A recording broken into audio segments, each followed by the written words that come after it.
Hi, friends. Welcome back to the Wall Street Skinny. I'm Jen. I'm Kristen.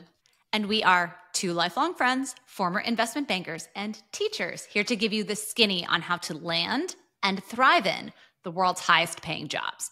We ask the dumb questions here so you can go be smarter in real life.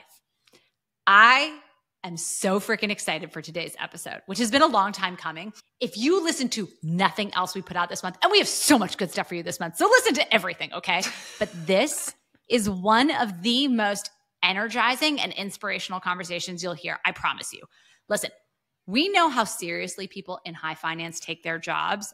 And while we know that the stakes aren't actually life or death, sometimes they feel that way. But there are people who deal with actual life and death stakes every day who do fit really well in the job because of that attitude. And one of the very first questions that we got when we first started this podcast, and one we get almost daily still, is, I'm a veteran. I was in the military. I was a Marine. I was a Navy SEAL. How do I break into a job in investment banking or investing?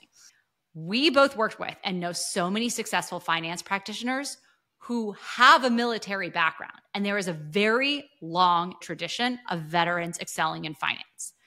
We are joined here today by Frank Van Buren, who is a former Blackhawk helicopter pilot and chief warrant officer for the U.S. Army, who went on to have a 26-plus year career as a managing director in investment banking, sales and trading, and talent development at Wells Fargo here in Charlotte. We're going to talk to him about lessons he learned from his time in the military and how those paved the way for a weaponized mindset, if you will, that he used to be successful on Wall Street. We're going to get specific tips for everyone who is looking to break into the different divisions of an investment bank, but also with an eye for people who might be a little bit older and more seasoned, either transitioning from a career in the armed services or from, frankly, any other industry into the business. We're going to get into the art of storytelling, which Frank is an absolute master at, as you'll see, and go over some best practices for success in this extremely competitive environment right now that everyone is in, and how maybe if you're getting doors closed in your face, there might be some ways to open them if you think creatively.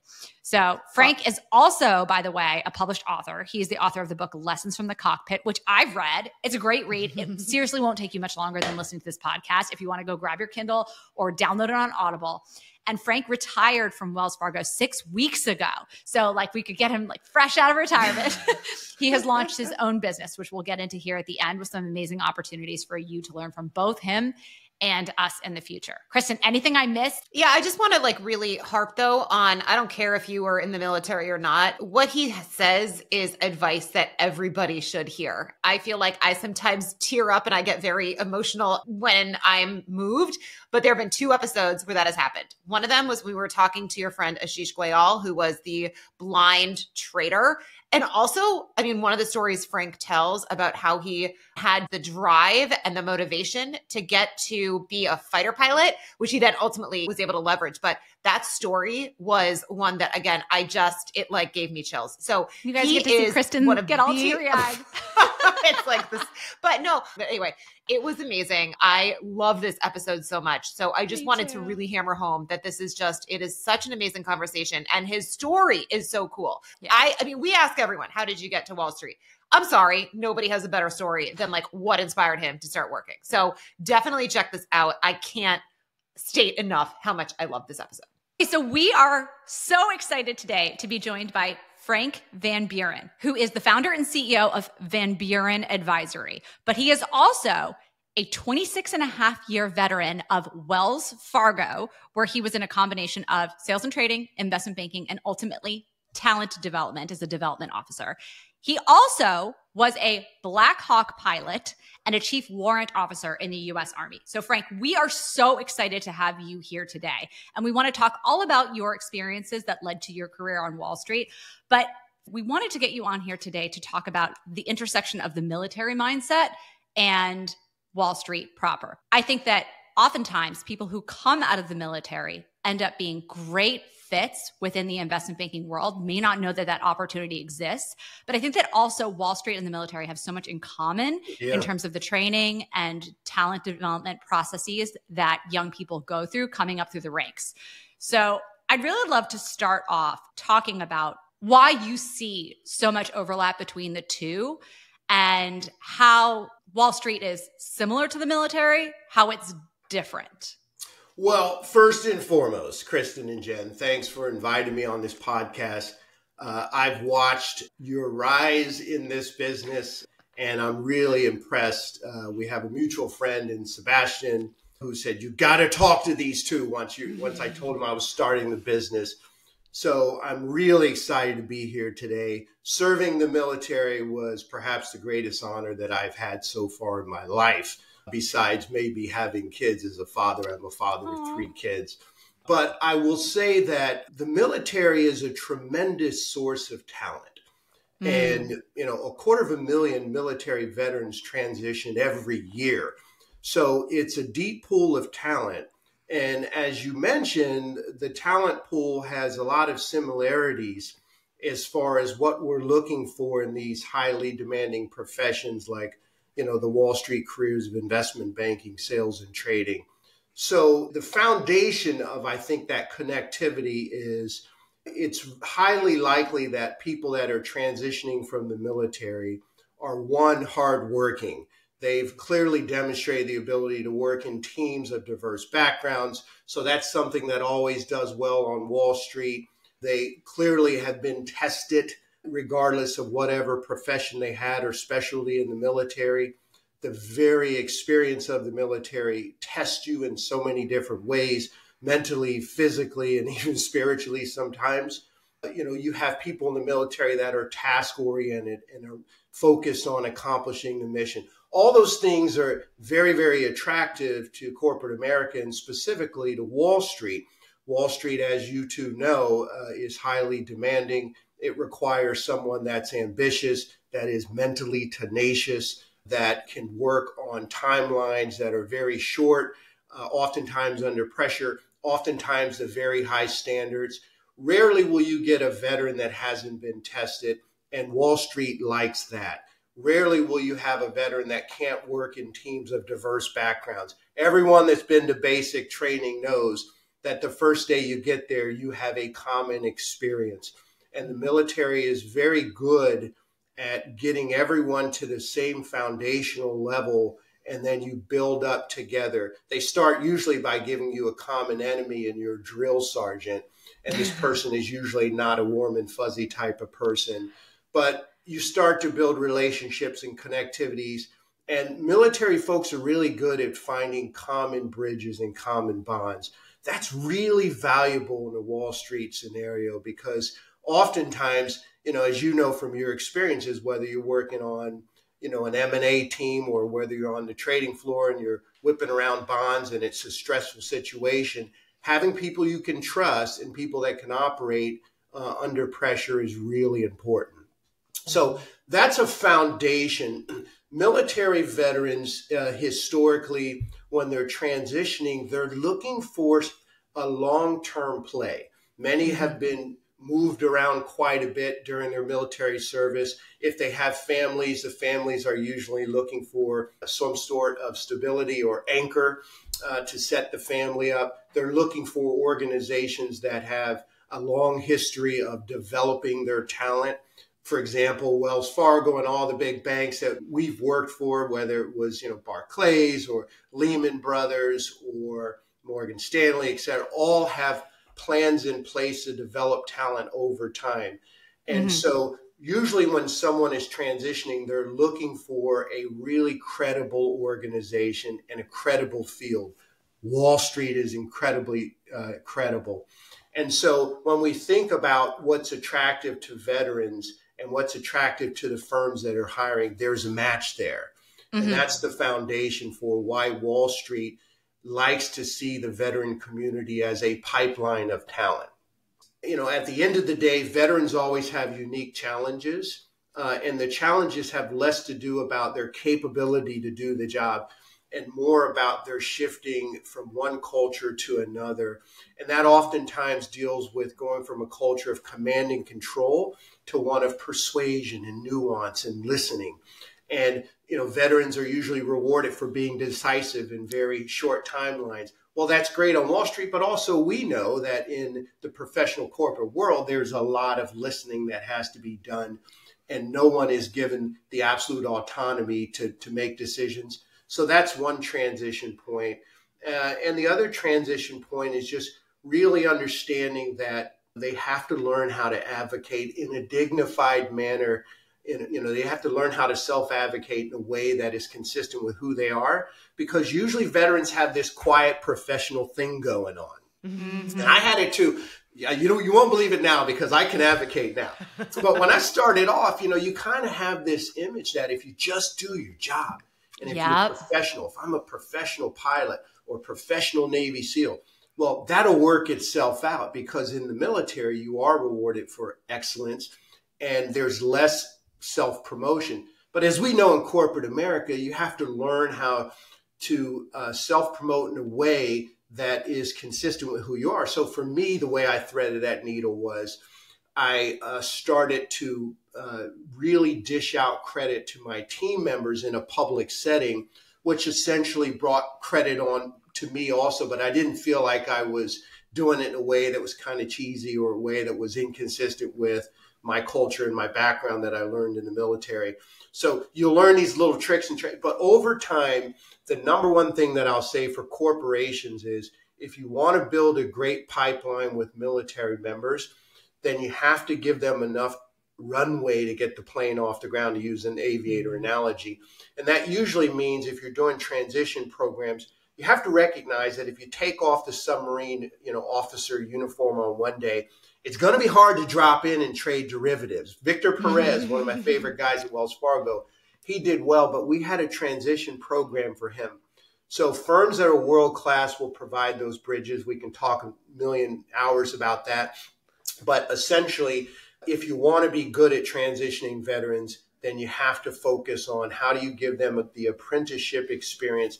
How do you put in place really good world-class training to get them to a place where their natural strengths can come out and they can really produce? So that's probably a pretty good background for you, but we can go from wherever you want. No, that was amazing. And so the common thread of being given a common enemy and a common starting ground, right, where everyone is on the same playing field, I think is something that really, really resonates with us as teachers, and understanding, Kristen obviously taught these training programs at investment banks and private equity firms and hedge funds all over the world for the better part of 15 years, and knows that everyone coming in, you have the people who think they're hot shit because they graduated from Wharton or whatever with their fancy MBA. And you have the people like me who are like, I was an English major and I'm not sure what the difference is between a stock and a bond. Yeah, like, but please you were help Princeton. Me in training. You were at Princeton.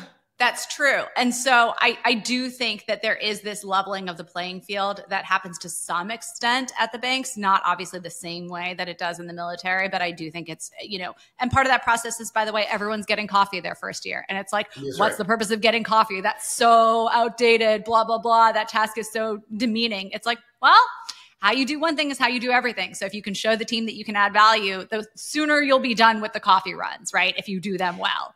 Yeah. I do have one question because I remember actually very vividly, when I was doing training, there would be a lot of people that did have the military background. And one guy was actually older. I think I was 30, 31 when I was teaching, and he was also my year, but he was like a member of SEAL Team 6. And it was the type of thing where like, this guy was going to be like, he was going to be amazing. The one thing though, that I do think is harder, and I'm not sure if this is the case or like if this was something you addressed, Jen and I talk all the time about how when you're young, so if you're coming out of college and you're 22, your brain is this sponge. And then as you get older, it's funny because like this guy was going to be an amazing MD, but he was hired initially as an associate. And so just getting up the technical curve was a little harder just because honestly, he was just a little bit older. And I saw this with, by the way, associates too. Like when I would train associates who were 26, it just took them a little bit longer. So I am curious, do you find that the technical program is a little bit more intense, or it's just like a learning process that like once you're in, you're going to get there? It just might take, again, a little more time because of the less elasticity of like people's brains. Because again, I'm assuming most people who are coming from military backgrounds are a little bit older. So I'm curious how that needle kind of gets thread. Yeah, this is a really big issue because I was on a panel during Veterans Day that week with the Charlotte Economics Club, and we were talking about the concept of underemployment versus unemployment. Veterans don't have any problems with unemployment. the unemployment rate for veterans is lower than the general population by a significant margin. Underemployment is different because when you do get that person from SEAL Team 6 who's been running missions all over the world at the forward edge of performance for so long, and then you sit that person in a cube and you ask them to, struggle with font on a PowerPoint presentation or unref a model, that's very frustrating. And you're acting like it's life and death, right? You're like, oh my God, Times New Roman versus Ariel. And they're like, yeah, I actually know life and death stakes. So a lot of times, and by the way, this evening I'm doing a keynote at Fort Bragg. It's now called Fort Liberty. To the Honor Foundation, which is a collection of our most elite warriors, the ones that you just described, Delta Force, et cetera. And there are 43 of them graduating tonight, and I'm going to speak to them. And one of the things I want to talk to them about is really understanding and taking time with introspection to figure out what are those areas that you're really naturally suited to excel in. And they have a lot of real knowledge and practical experience. And they'll know if they're the type of person that should be sitting in an investment banking cube for 100 hours a week working on a model, or they'll know they're the kind of person that should be on a high yield sales and trading team engaged in a daily, scorecard based, intense focused, sales and trading operation. So their self-awareness and knowledge is better. The problem that we run into is veterans historically have a can-do attitude. So if you say, hey, Jen, you're coming out of, SEAL Team 6, can you do this? The answer is always, I can do that. I can do that. The problem is you shouldn't necessarily do it. So we have to do a better job of mapping them to the right place. I actually did hire a SEAL Team 6 person right before I left Wells Fargo in our Veterans Transition Program. He's doing well. Sure. But he also, like everyone else, they're coming in a little bit older. They are struggling with the kind of going back to school mentality. So we really have to put a lot of mentoring around them. They need a network of mentors that are not just veterans, but also people that aren't veterans to really give them the insight on what's important. So back to world-class organizations, if you want a good veterans transition program, you have to surround them with more than just, here's the model, here's a PowerPoint, learn how to do this. Very good point, though. I actually wonder, do you ever, granted, I don't know how this would work. Is there ever, early programs where it's like you identify the talent young, so you kind of get some of the technicals in their brain when it's so sponge-like, and then they come out and they're absolutely ready to hit the ground running? I won't bore you with my whole transition story, but let me give you a few highlights. Oh, I do want to hear your transition. We want to hear your whole story. Well, but to answer that specific point, Kristen, my last duty assignment in the military was Fort Benning, Georgia. And I think it's called Fort Moore now. It's changed name. At the time, I was flying medical evacuation, medevac. So I was a medevac pilot, and it was analogous to being a firefighter in that you were on like a 24-hour shift. You were waiting for a call from some, Army Ranger who was in the swamps of Florida and got bitten by a moccasin or something, or someone jumped out of a plane and the chute didn't open. So we were doing a lot of those kind of calls, really crazy stuff.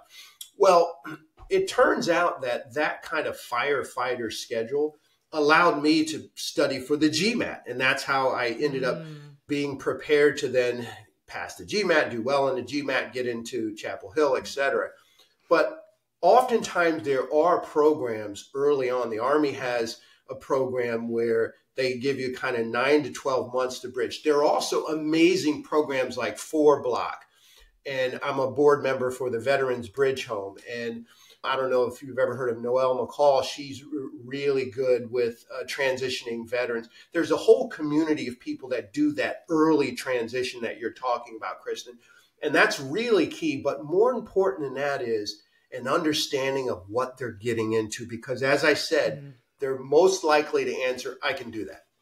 And that's a problem. Because I'll give you one more quick story. I once hired a Special Forces Major, 04. So he'd been in the military a significant amount of time. The guy walked in the room and it was like central casting leader. You're like, oh, he just oozes calmness, confidence, energy. And you're like, this guy's amazing. But he kept coming to my office saying he wanted to be in investment banking. This is during the transition period. I said, William, are you sure, man? I don't know. Because I was worried about what you said. Here he is in a bullpen, you know, a very sharp 22-year-old analyst who can run circles around you with a model is yapping off to this guy. And he's probably stressing out, feeling like, why did I ever transition? But he wanted to do it. So it turns out he stayed a year. And he didn't really like that environment. And I kept saying, you need to go to where leaders are really needed. It turns out he goes to Amazon, becomes like a warehouse manager, area distribution manager. He keeps rising in Amazon because he was mapped to a place that truly valued what he brought to the table. And he had an interest in leading people. That's who he was. So oftentimes the first mapping is incorrect and we got to help them do a better job. That's so interesting. So that brings up a really good point that I think transcends just the conversation of ex-military coming into Wall Street, but just generally speaking, as someone who has so much expertise in talent development, we hear right now from so many young people who are like, I want to go to investment banking so I can get a job in private equity because this is my path and I need to be on the path and oh my gosh, I'm a sophomore and like, did I already miss out? But we find that so many people get down this path and realize suddenly, oh crap, this isn't right for me. What guidance would you give to young people thinking about the overall trajectory of their career in terms of mapping that to what's right for them? Well, I would start by saying most of the people that are attracted to these fields, the three of us included, we're all probably achievers, hard chargers when you were young. You probably had someone you were trying to earn the respect of, whether it was your mother, your father, your brother, your sister. And so oftentimes people have been achieving at a very high level. Their parents said, get good grades so you can get into a good college, and get a good SAT. And they did all that and they accomplished. Then they got to college and someone said, hey, you're in college, you're an achiever, you need to go into investment banking. So their whole life, they've been hitting targets in front of them without ever stepping back and saying, but should I be hitting that target or is there a better path for me? Yes. And oftentimes we're very eager, our type, we're very eager to please and to excel and to continue this linear trajectory of I'm good at this, I'll be good at this, I'll be good at this. And the problem is that usually ends up in many times as someone becoming 40, 45 years old, successful and miserable, right? Yes. And to me, the worst outcome is when you work so hard for so many years, you've accomplished everything, you've excelled, you've gotten great grades, great school, and you wake up and you look in the mirror and you say, I hate this, right? Yeah. Success with misery is the scariest outcome. You'd be better off just not doing anything and being miserable, right? You wouldn't put in all the work. So a lot of what I say is we have to recognize that talent is not interchangeable. In other words, just because you're good in one area doesn't mean you'll be good in the other. You know, if you take Neil Armstrong, an astronaut, and Maya Angelou, a poet, they're not interchangeable, right? Michael Jordan, the basketball player, and Maya Angelou, right? So we have to get aligned to where we're naturally suited to excel. That can be very different. You two know. Investment banking, sales and trading. If I'm going into school looking for an investment banking analyst, I'm looking for someone who's academically rigorous, who loves school, right? Who is very, very perfectionist, very detailed, very focused on getting the right answer, is upset when they got a 99 instead of 100. Yep. Trading, I'm looking for someone who's decisive with limited information, has no problem making decisions, can manage risk, multitask. Sales, I'm really just looking for someone who's incredibly good at building relationships, loves people, and wants to learn about how to help them solve their problems. I can teach them the bond math and all that later. But if they don't like people, that's a killer, right? So, but here's the problem. Here's the problem. You guys have seen this all over all your years. You can very much map to a very, very poor connection point to you. So you're someone that really didn't like school. Honestly, I didn't really like school. I'm being very honest here. I was good at school and I got good grades because my dad was a military officer and my mom, they were like, you're going to get good grades. So I had good grades. Yeah. But the truth is, I didn't really love like school. I love people. I love I love leadership. Sort of things I've gravitated to now later in my life. Yeah. So when I got into investment banking, I'm going to be honest here, I was sitting in the bullpen after flying helicopters in the middle of the night and I was thinking, what did I get myself into? I'm working 100 hours looking at this spreadsheet, and it was absolutely terrible. And I obviously gravitated towards sales and trading, which was better, and that was a nice fit. The point is, we need to really help young people focus. And in this Wall Street Decoded seminar that I'm having coming up, we spend the first hour talking about introspective techniques to help you better map to the areas that then I'll explain in the next hour. What is important about sales and trading, investment banking. And if you map wrong, it's not a death blow. Like it's a 2-year thing. You should think about, okay, I'm going to do this hard for 2 years. I'm not going to quit. As soon as you start quitting things, it weakens you. You have to do it at least a couple years. And then you think, okay, I'm at a fork in the road. What is a better fit for me? And how can I use my network to get to the right place? And looking at the way you guys proceeded on your path, and now you're doing something that you obviously are doing very well, and you have this energy about both of you that says you're doing something you love. That's the outcome, but you started in areas that were different than this. Yeah. Well, it's funny because I did the opposite of you. I started sales and trading and was like, I am much more of what you described with like the academic, like the nerd, like sales and trading was just wrong for me and investment banking was right. So I actually only lasted like, I don't know, 3 months in sales and trading before I hopped and ultimately got into banking. But everything you said, like chef's kiss. And I just wanted to like put an exclamation on the point that I think so many people who are high achieving are, it's like, what's the best school I can get into? Okay, what's the best bank? Okay, what's the next best thing? Oh, everyone wants private equity? That's what I want. Instead of saying, what am I going to be good at? Like, what is the thing that's going to make me happy? Because if you don't like it, you're going to quit. You're going to quit. Now, it's important. I want to reiterate. I always say, because everyone walks in they used to walk in my office after I hired them, and I'd say, I'm going to ask you for one thing. They say, what is it going to be? I say, 2 years. Just focus for 2 years. I promise you in 2 years, if you work hard, even if you're terrible, I'll help you get to the right place.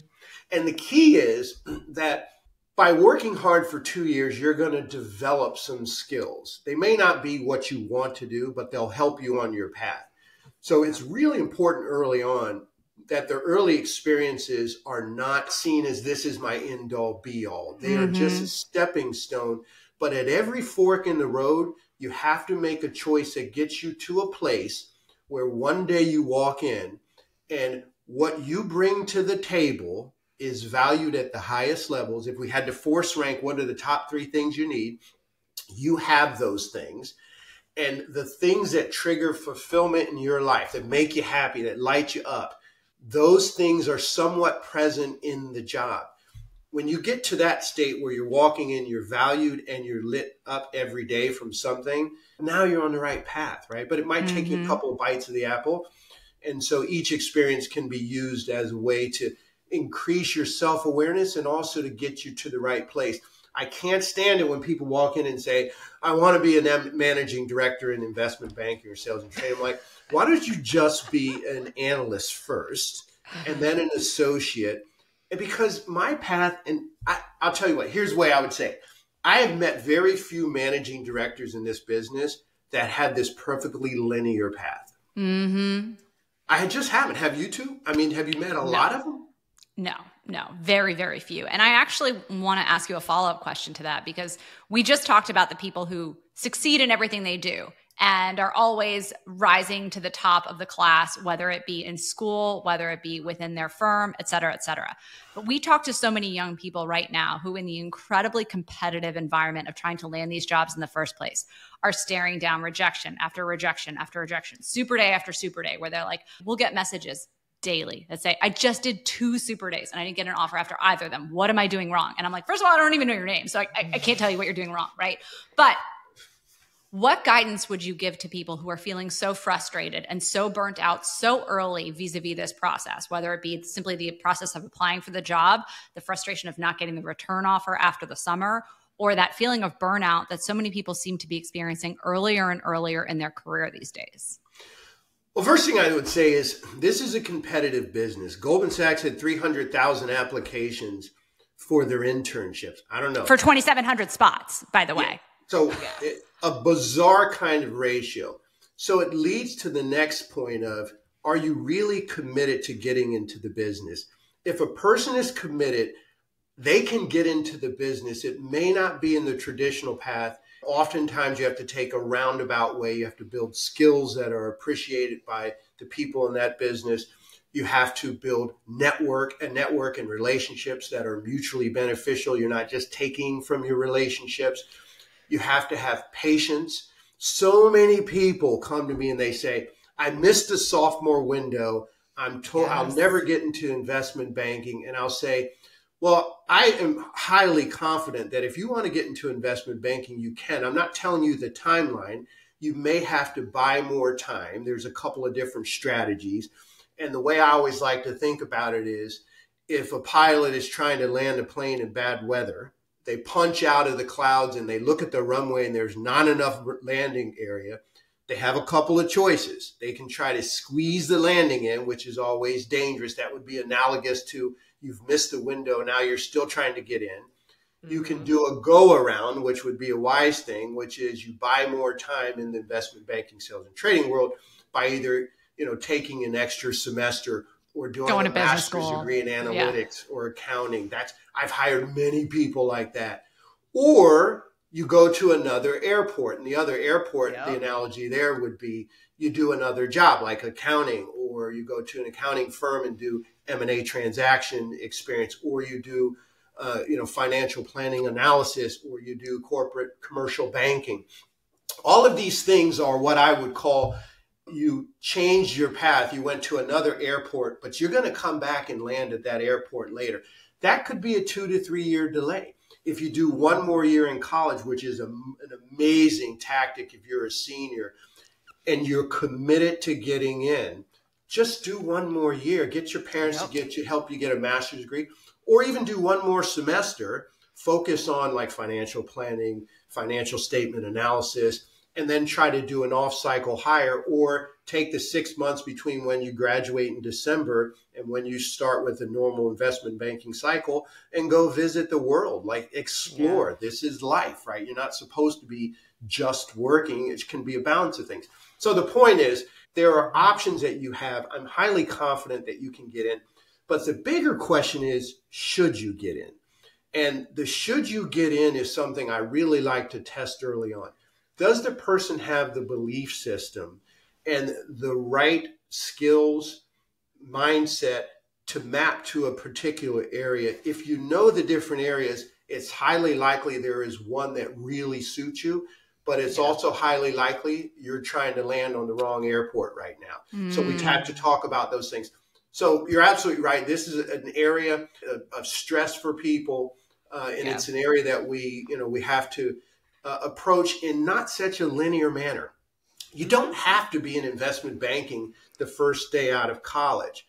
If you're committed to, you'll get there. I didn't even know about investment banking, even the word investment banking, until I was 28. I was sitting on the beach in a place called Cyprus. At the time, I was a Blackhawk pilot. I was 28 years old, loved my life. I'd been around the military my whole life. My father was a military officer. I was in a unit that was flying in and out of Beirut, Lebanon. We were called the Eagle Flight Detachment. It was really cool. Night vision goggles, low level, right out of the movies, like 2 helicopters in the middle of the night, no lights going into a foreign country. It was great. And during the day, because we were on a reverse schedule, we would just chill out on the beach and relax. So one day after a mission, we're sitting there. We don't have a mission that night. So we had a couple of coolers of, drinks and snacks, etc. And we're sitting there and we're just relaxing. It was me and 3 other aviators, just picture shorts. We didn't look like military people. And a guy walks up and he says, "Are you American?" And this is 1994. And I said, "Yeah." And I said, "Hey, man, have a seat." We give him a drink. And he said he's from the island of Cyprus. Perfect English, obviously. They're bilingual in Cyprus. And he said, "I'm just home visiting my parents. I live in New York. I just finished my MBA at Columbia Business School. And I've got an investment banking job with JP Morgan." And I looked at him, I said, "What the hell is investment banking?" 28 years old, not kidding. Yeah. And so he sits down and he starts telling us about free markets and capitalism and all these pillars of America. And I'm thinking, damn, here I am risking my hide every night on behalf of America. Guys, maybe we should think about getting a slice of the American pie. It was literally one of those thoughts. And this guy changed the trajectory of my life, because when I went back to my home station in Germany, because it was a temporary duty assignment, I started going to the library, because back then you didn't have iPhones where you could look all this stuff up. And I started learning about it. And then I got stationed in Fort Benning, Georgia, and I started going to Atlanta because my sister lived in Atlanta. I was preparing for the GMAT. I had that job that I was telling you about where I could study around the clock. My whole introduction to investment banking was on a beach in Cyprus to a guy that I couldn't pick out of a police lineup 30 years later. But the point of the story is, if I can do it, anyone can do it. I was not an exceptional student. I had a lot of good qualities. You know, I was tenacious. I didn't quit things. I was hardworking. I could learn. And I went in investment banking interviews after being at Chapel Hill for a year. I didn't know what I was doing that first year. But I would focus on interviewing and telling them about what I did know. I could demonstrate a command of how to do these really complicated things, planning missions, showing up 5 seconds plus or minus time on target, and managing risk. And they looked at me and they said, he doesn't know anything about finance, but I think the guy could learn finance. Yeah. And so my point is, you have to leverage your unique background. You have to not get rattled if you're not, you know, Jack and Joe, they have their internships already and you don't. So what? There's other paths to take. We can find creative ways, but you have to have the mindset that you're committed to it. And you have to be open to hearing advice from people like us who kind of know the path.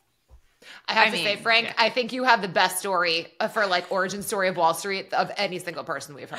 That is well, and speaking of stories, Frank, something we get asked all the time is how to prep for the behavioral element of these interviews, because I do think now you talked about having to go to the library to try to learn about this stuff between people like us and everything else that's out there on the internet well beyond us. You can now get access to learn the technicals. What we find and what we're hearing from people in seats like yours outside of just the sell side too, on the buy side as well, what we're hearing is that incoming crops of analysts and associates and new people coming into the industry, where they're actually struggling the most is on the soft skills, is on the communication skills, basic things, eye contact, handshakes, remembering names, let alone their ability to talk through the story of themselves. Something that you have done exceptionally well, and Kristen literally just observed, is you are able to find stories from your personal life and use them to demonstrate the qualities that you are hoping to show someone that you embody, right? Yeah. And I think that that's something that we are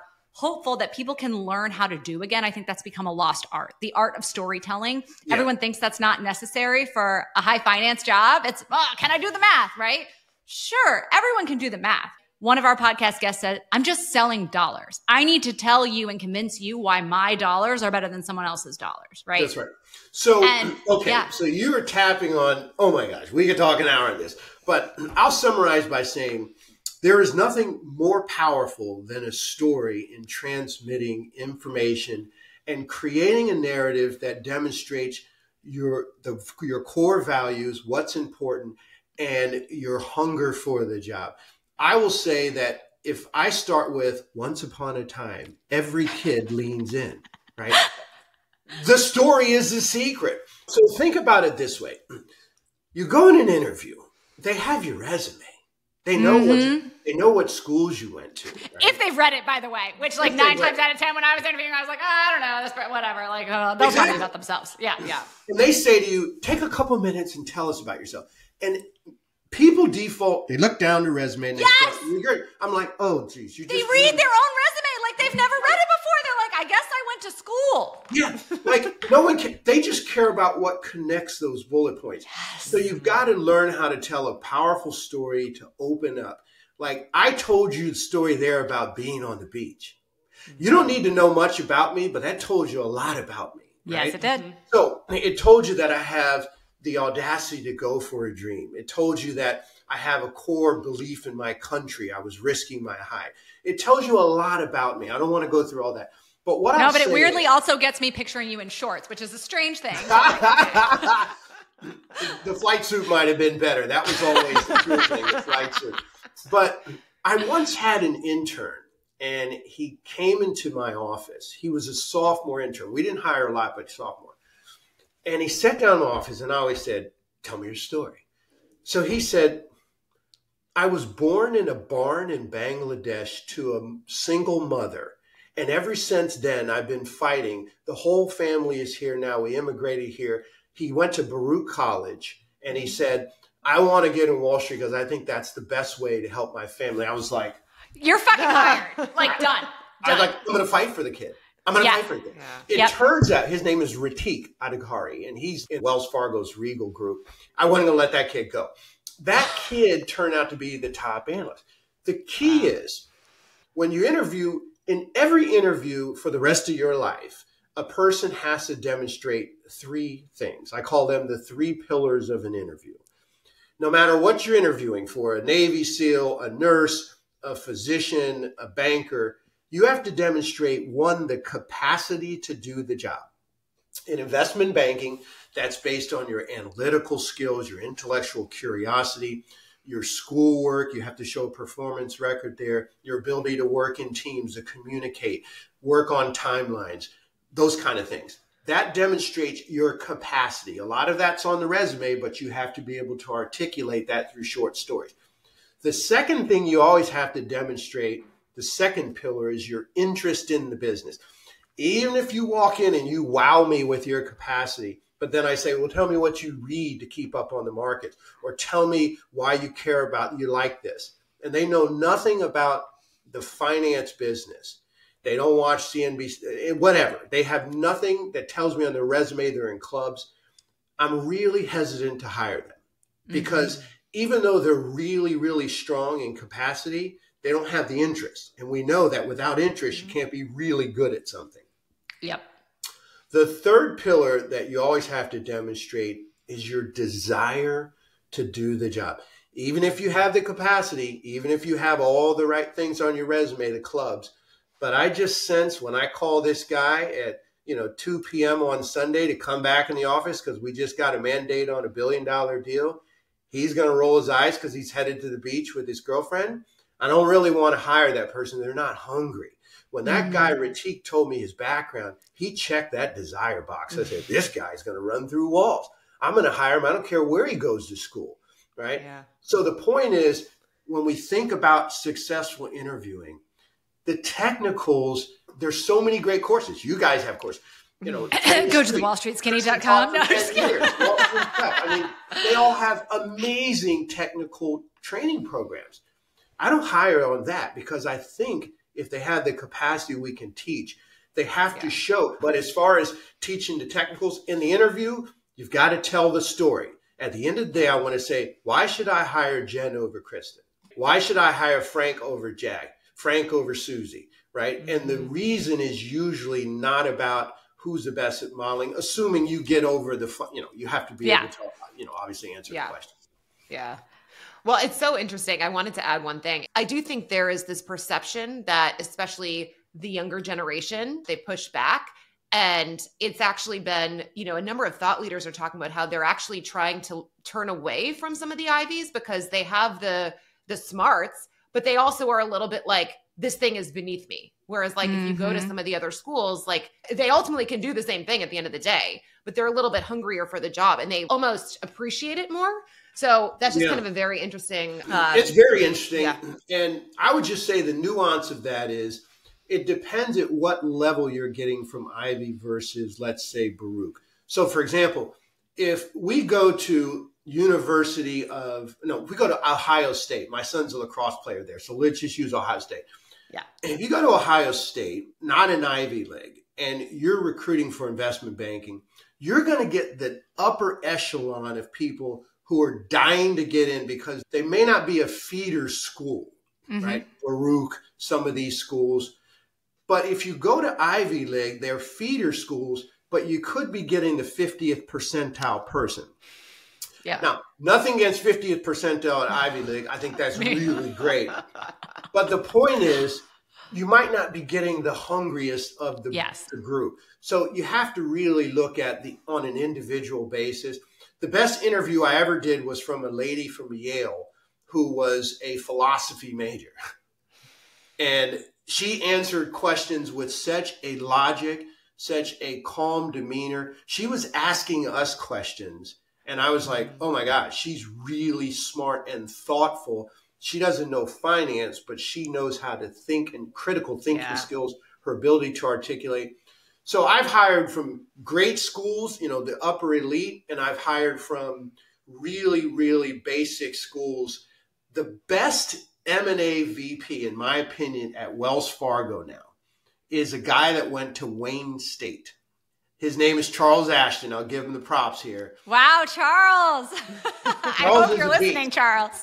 And Charles, we hired him as a second-year analyst from a Detroit-based accounting firm where he was doing M&A transaction services. But he had built up such a command of modeling. He's a very good communicator. He's very confident that once he joined our platform, he has risen quickly. Mm-hmm. So it's not really the school. I think it's the person. But yes. I get it why people are saying, I want to recruit that hungry kid from Utah versus the 75th percentile at an Ivy League school. Again, nothing against any schools. No, absolutely. Now, you just touched on something else. So talking about recruiting from beyond the list of usual suspects is a huge trend and something we believe passionately in.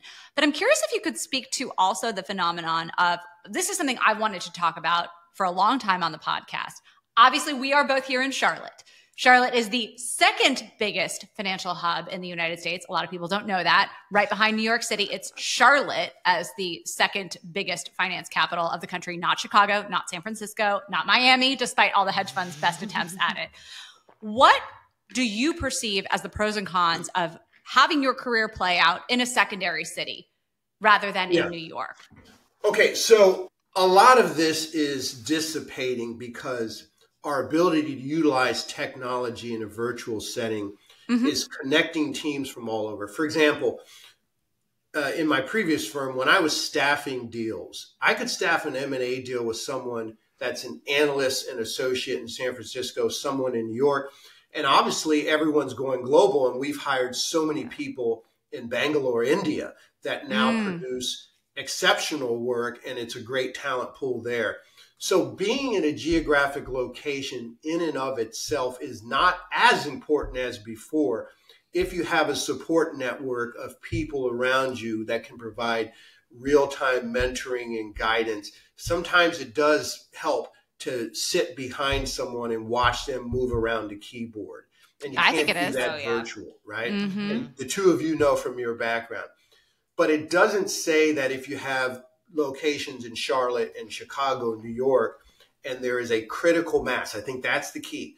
You don't want to go to an office where it's you and one other person. Yes. You want to go to somewhere where there's a critical mass. But if there's a critical mass, then the advantage of New York is not nearly as strong as it used to be. However, there probably are more people in New York, probably a greater range of opportunities in New York when you want to move to the next phase of your career. So I do respect New York as the hub, but I know that I've had plenty of success with exceptional people having long-term careers. I was 26 years in Wells Fargo without being in New York. The other thing I want to address there is the core school, non-core school thing is really going away. A lot of firms are moving away from core schools. Yep. And the reason is we now can screen resumes in our write-in process that is far superior using AI, using screening techniques, using video on demand, all of these techniques. Like higher view type stuff? Is that what you're talking about? Yeah. We in my previous firm, we used higher view quite a bit. But there's no longer, and I know the schools are going to come after me for saying this, you don't have to be at a feeder school. Yeah. Talent will rise and be found wherever it is. So if you're sitting in that college that isn't a feeder school, you should not be discouraged. You should find out when the write-in processes are, and then you have to work hard to build a network of people that you can talk to and really show your stuff. In general, it's probably 60 to 65 to 70% of the folks that are being hired in the business are coming from non-core schools now. In other words, years ago, that would be slided the other way. Right now, the number of think about it, 300,000 resumes for Goldman. They didn't come all from the core schools. Yeah. So we have to recognize that there is tremendous value of core schools because you have relationships there. You have relationships with professors, career counselors. you host events. And the alums, right? Yeah, like the it's like alums network. want to fight for their school. I do have a very specific question. So HireVue is something that was introduced, or, talking about, again, these virtual screening tools. It was introduced after our time. And we feel so passionately about the ways to succeed in those in-person interviews where you're feeding off each other's energy, where there's that back and forth and that dynamic dialogue. What are some of the things that you think make successful HireVue videos? Okay, Because I think that's such a weird animal. All right, so I don't want to sound like a hypocrite because when I signed on in Riverside today, I didn't have my normal professional background, and I'm hoping like an unmade bed or something is behind. But number one, make sure your background is professional, right? Oh, Make okay. sure it's professional. Make sure you show up to these video on demands when you're filming, you look the part. Oh my God, if one more person asks me what the dress code is, the dress code is tell me who you want to be and I'll tell you how to dress, right? Yeah. Whoever you aspire to be, look and see what they look like, how they project, how they walk into a room, and then say, there's probably a good chance if I do that, I have a better chance. Don't show up in, the cutoffs and, the unironed shirt, etc. You got to look the part. You got to have Jen a looks good down background. at wrinkled dress. No.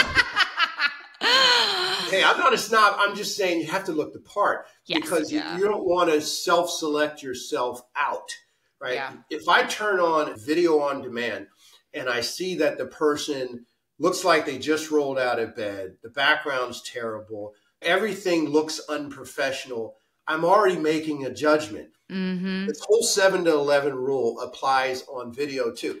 Wait, what's the 7 to 11 I don't know rule? that. What is this? So seven impressions are made in the first 11 seconds, right? Oh, I have never heard this before. This is new information. So, boom. I mean, it's how do you walk into a room? How do you command a room?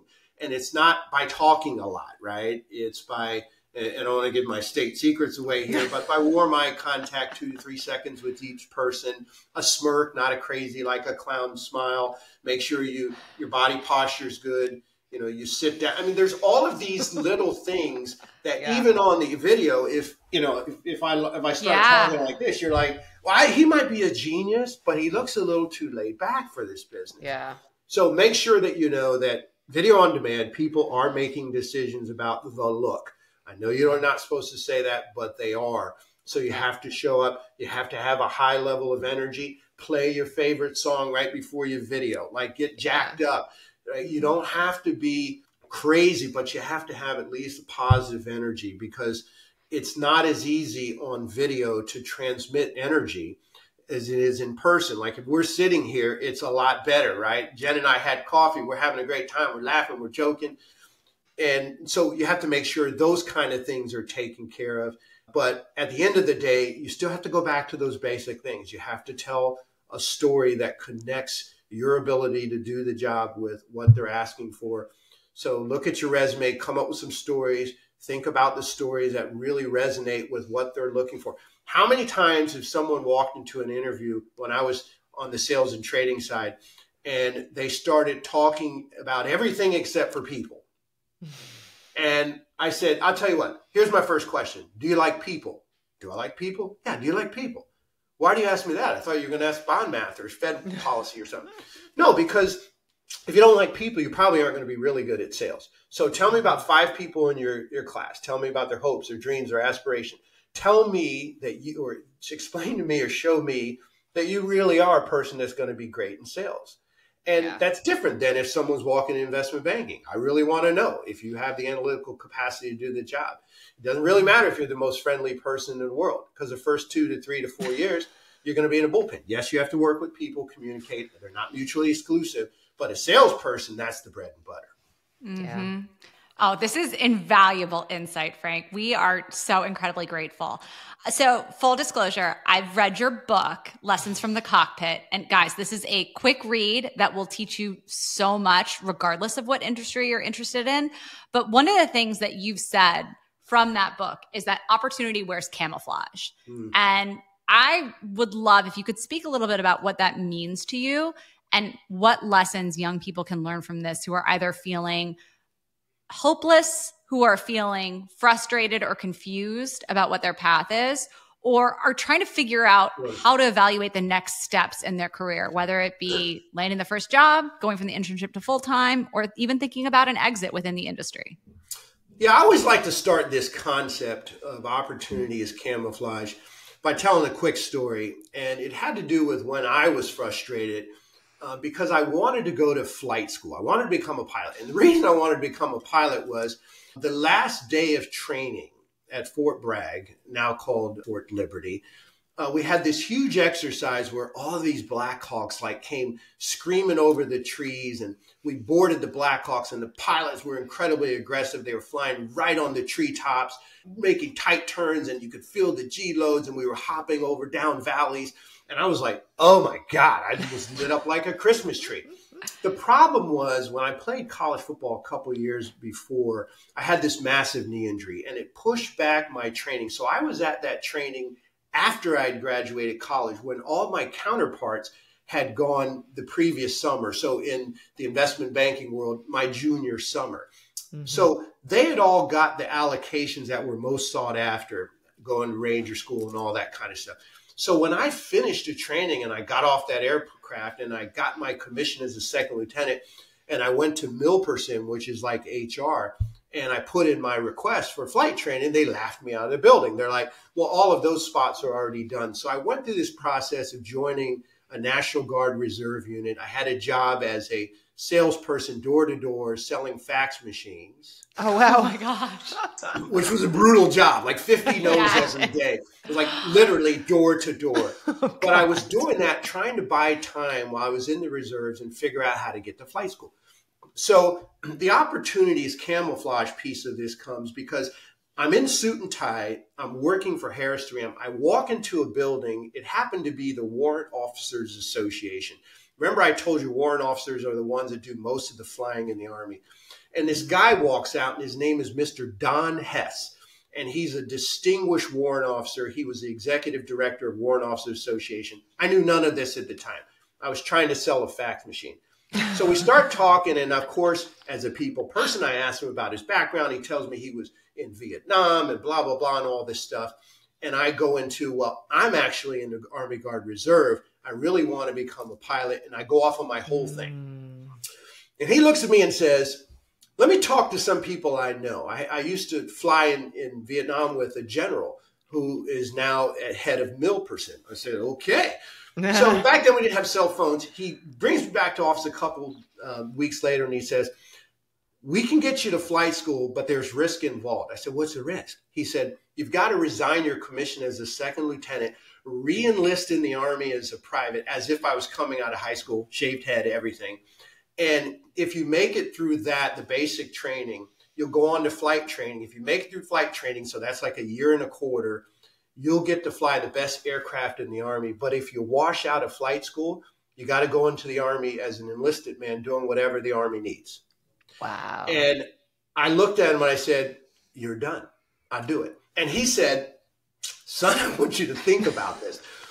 So I was able to answer that so deliberately because I knew what it was that the opportunity entailed. So the first rule of opportunity camouflage is you've got to be really clear on what your objective is. I wanted to become a pilot. I was willing to trade my life for it. That's how bad I wanted it. So if someone tells me they want to be investment banking or sales and trading, I'll say, great, you can do that. But it might not be as smooth as you want. It took me a year and a half. During that year and a half, I was so frustrated. I was borderline depressed. I was in a group in this unit. None of us were pilots. The pilots in the unit would take us out for rides, but we were called the penguins because none of us had wings. But it turns out when I went back to that group and said, hey, guys, I found a way to get to flight school. Here's how you do it. To a person, each one of them said, you're crazy. Don't do it if you wash out. And I did it and never looked back, went on the active duty for 6 years. The other thing about opportunity as camouflage is you have to put yourself in the flow of opportunities. Yes. So if you don't have a network, if you're not reading up, if you're not meeting with people, if you're not sharing your story with everyone you come across, the only reason that happened for me, honestly, is because I opened my mouth and I told Mr. Hess my dream. I didn't know he could help me at the time. But if you don't share it, if you're not in the flow of opportunities, you'll never find that enabler, that facilitator. Next thing about opportunities, you have to have patience and you have to recognize that you may not have this perfectly linear path. It might take for you to go into commercial banking or go to financial statement analysis, work in accounting, or go into real estate, learn how to build models, and then resurface later. It might take for you to go back and do one more year, get a master's degree in accounting. If you're committed and you know what the objective is, you're clear in your mind, and you have the mental mindset that this is what you're going to do, it can be done. But it's camouflage because it probably won't look like you think it did. I never thought that was my path to flight school until I fell upon it. I mean, I literally was like tearing up. That was like the most moving story about, I mean, I just, wow, that's amazing. Kristen, I'll lend you my copy of the book. I'm going to have to. No, I'm going to send Kristen one. I'll send her one. We have a huge listener and follower base in India. You touched briefly on the massive talent pool in India that's being tapped right now by the banks. What guidance or advice can you give to our listeners there about the path in? We have interviewed someone who came from India, but had to come through Wharton to break into high finance in America. That path was otherwise closed off to him coming from India. Granted, this was 20 years ago. I'm really curious, what kind of onboarding and recruiting programs and advice would you want to highlight for our Indian followers and listeners right now who are looking to one day sit in what seat you were in at an investment bank in America? Well, I would start by saying have a good understanding of the playing field. What firms are trying to build out their platform in India, and what firms maybe already have mature platforms. Those are both very important. Certain firms are growing fast, and they're trying to add resources. And the greatest advantage is that if you are in India, we know the talent pool is deep there. Wall Street knows that. Wall Street knows that there's a huge desire and interest to be in the business. They also know that the schools there are exceptional. Yeah. So the level of talent that they're getting is absolutely incredible. You have to figure out which firms are really growing in that area. You have to build a network with people in India who are in the business that can give you clarity on solving that first piece of the puzzle. As far as your candidacy, obviously to the extent that you are strong on all these financial analytical things, financial statement analysis, modeling, if there are courses there, just as I would tell someone here that you could supplement, make sure you do that. English as a second language, you make sure you're strengthening that. To the extent you can create a candidacy that is a plug and play with a growing operation, then you'll be really, really in a good position to succeed. Make sure you also understand that, or you could communicate in your interviews that you understand the difference, the time zone differences, you're comfortable with that, because a lot of times they're going to want to know if you've bought into kind of how the cycles will work, the time cycles, the time zone differences, the culture in these investment banking firms, the hours that are traditionally worked. So essentially they want to know that you're going to subordinate, especially at the most junior levels, your life to getting work done on those schedules. And that's a tough ask back to, are you committed to doing this? Right. But I'm absolutely certain that the platforms that are in India will continue to grow. It just makes a lot of sense for firms to be 24/7 round the clock, and the talent supports it. That's awesome. And then can you tell us about the seminar that you have upcoming on December 17th? This episode is going to air on Saturday, December 7th. I would love it. Right? Is that December 7th? Can I do math? Hang on. She's not sure. Yes. Saturday, December 7th. So 10 days from now, Frank, you're going to be offering a seminar. And I'd love if you could tell us a little bit about that. Well, getting into Wall Street is challenging, as you know. And part of what the seminar does is it tries to take the mystique away from Wall Street. As all of us know, a lot of people are daunted by the thought of, do I belong on Wall Street? I can tell you from you heard my story. If I can do it and make it to managing director over 26 years, I think anyone can do it. I honestly believe that. That doesn't mean everyone will do it, and that doesn't mean that the path is going to be linear. What we talk about in the first hour is really thinking about your belief system, introspection, and is it right for you? And which part of Wall Street is right for you? That's really important. The second hour, we're going to talk about what are the different roles and functions of investment banking, sales and trading, asset management. How do they fit together? I have this thing called a capital markets puzzle, and we talk about roles, attributes, et cetera. And then after that, we go into what are some core skills that you need, interviewing skills. We talked a little bit about it today. Mentoring, networking. How do people network? The ability to build a powerful network of people that can help facilitate and enable you. We're going to talk about that. I'm going to have a panel discussion at lunch where we're bringing in, I have one executive director who started as an analyst. I managed him as an associate and VP. He's now executive director in the M&A group at Wells Fargo. But we're also bringing in people that have gone on and they're in private equity now. And I'm bringing in a person that started in a very, very non-core school and basically found his way after going in financial planning and analysis into investment banking. We're going to have a section on the recruiting timeline and what do you do if you've missed it?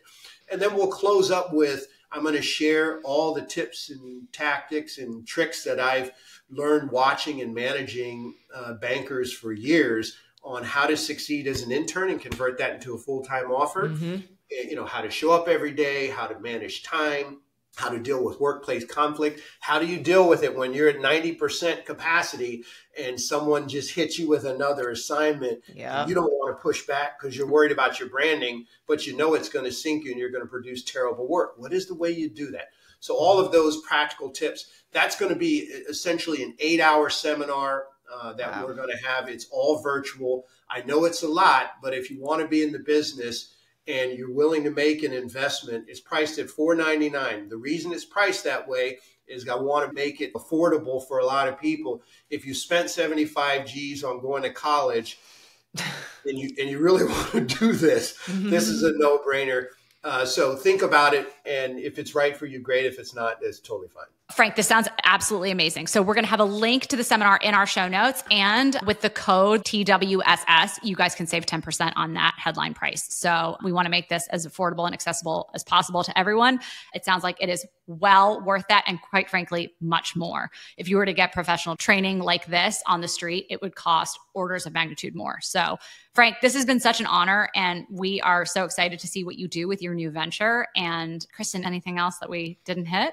No, I just have to say, I love all your stories. I love your analogies. It's so cool to hear. And I do think, as you talked about, I mean, like, it just makes so much sense to me, especially because we get a lot of people that do ask, I'm from a military background, like, what should I be doing? Or what are some programs to get into the field? Do you also have like anywhere people can follow you? Are you on Instagram? Yeah. Do you have specific lists of programs that military vets can go through to break onto Wall Street? Yeah. We'd love to share those in the show notes as well. So I have a website, frankvanburen.com, that is kind of the hub of the activity.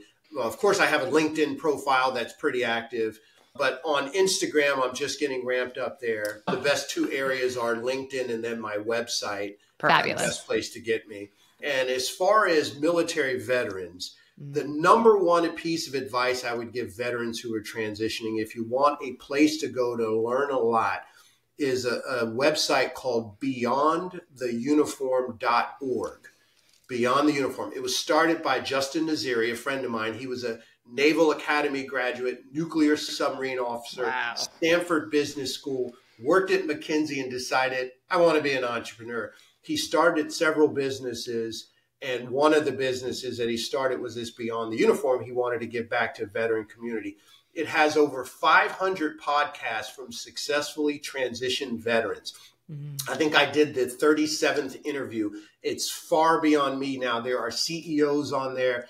There are all, finance people, Wall Street, every walk of life is represented there. And the reason that's important is, in addition to your networking, every night you could listen to 2 to 3 podcasts for free and really get a sense for, well, what type of person transitioned well into that particular area? What are they looking for? And then military veterans, as you know, we have this this fraternity, sorority of former veterans that says, hey, if you need help, and you reach out to me, I'll help you. So if you listen to an interview, even if it's of a CEO, and that interview resonates with you, then you pick up the phone or you connect with that CEO and say, I just listened to your Beyond the Uniform podcast. I would love it if you had 15 minutes. I want to learn more about your story. And of course, then you tell them your story. I love that. That's an amazing resource. Well, Frank, again, thank you so much for your incredible wisdom and insight. Hopefully this is the first conversation of many. We are so excited to see what you do. And again, to all our listeners, frankvanburen.com is where you want to go to learn more. And we'll be seeing you soon. Thanks, Frank. Awesome. Bye. Thank you. It was a pleasure to be here. Thank you.